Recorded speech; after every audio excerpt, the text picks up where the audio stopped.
अस्सलामुअलैकुम date viewers. हमारा आज का टॉपिक है नज़ला जुकाम के दौरान नाक से बहने वाला पानी क्या ये पाक होता है या नापाक। अगर पाक है तो क्यों, क्या दलील है, और अगर नापाक है तो इसकी दलील क्या है।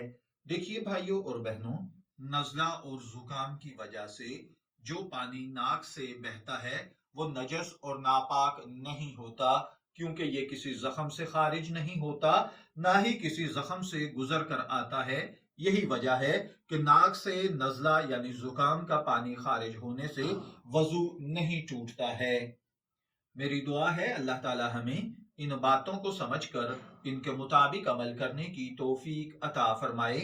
शब्बीर अहमद को इजाजत दीजिए, फिर हाजिर होंगे किसी नए इस्लामी मालूमाती टॉपिक के साथ। तब तक के लिए अल्लाह हाफिज।